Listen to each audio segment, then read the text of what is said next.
রাগ করলা, বলো বিসমিল্লাহ, বলো সুবহানাল্লাহ। এই কথাটা যে ভাইরাল, এটা বললে আমলনামায় গুনাহ উঠে যেতে পারে যে কারণে, এবং কি এটা মারাত্মক একটা বিষয়। দুইটা বিষয় এখানে রয়েছে। আপনারা দেখছেন যে কিছুদিন পর পরই সোশ্যাল মিডিয়াতে একটা ট্রেন্ডিংয়ে আসে, কাঁচা বাদাম থেকে শুরু করে একটার পর একটা ওই কিরে মধু মধু এরকম জিনিস পোলাপান এটা ছড়ায়। তো এই যে একটা দেখলাম ভিডিওতে সোশ্যাল মিডিয়াতে, হাত দেখতেছে গণকের মতো, সে হাত দেখাচ্ছে আর এমন কথা বলতেছে যেটা জীবন সকলের জীবনের সাথে মিলে যেতে পারে।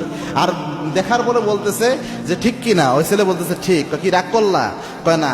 বলো বিসমিল্লাহ, বলো সুবহানাল্লাহ। এখানে প্রথম যে বিষয়টা হয়, রসুলের একটা হাদিস জানেন, আল্লাহর হাবিব সাল্লাল্লাহু আলাইহি ওয়াসাল্লাম জানিয়েছেন, আবু হুরায়রার বর্ণনা, মান আতা কাহিনান, কোন ব্যক্তি যদি গণকের কাছে যায়, গণকের কাছে যে হাত দেখায়, আল্লাহর হাবিব জানিয়েছেন যাওয়ার সাথে সাথে 40 দিনের আমল বাতিল হয়।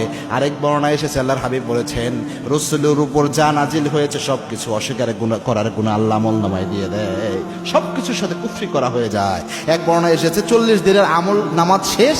আরেক বর্ণনায় এসেছে রসুলের উপর নাজিল করা যা আছে সব অস্বীকার করার মতো গুনাহ আমল নামায় উঠে যায়। এটা হচ্ছে প্রথম। ওই যে হাত দেখানোর বিষয়টা, যেহেতু এটা আমরা ভাইরাল করতেছি, এটা অনেকেই এখান থেকে উৎসাহিত হবে। এই জন্য কারো কোনো গণকের কাছে কখনো হাত দেখাবেন না, গায়েবের একমাত্র মালিক আল্লাহ। 2 নাম্বার, এখানে বিসমিল্লাহ এবং সুবহানাল্লাহ এটাকে ফান হিসেবে ব্যবহার করা হচ্ছে।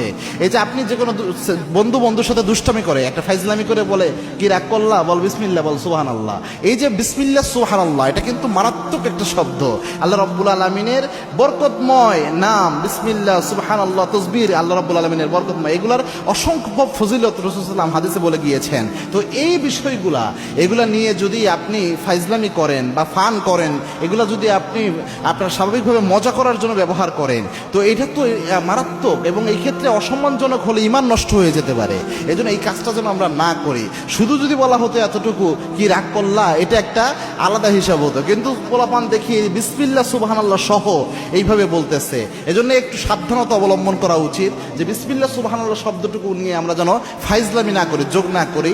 এগুলো অনেক যুবক ভাই হয়তো আপনাদের কষ্ট লাগতে পারে, কি তোমরা রাগ করলা।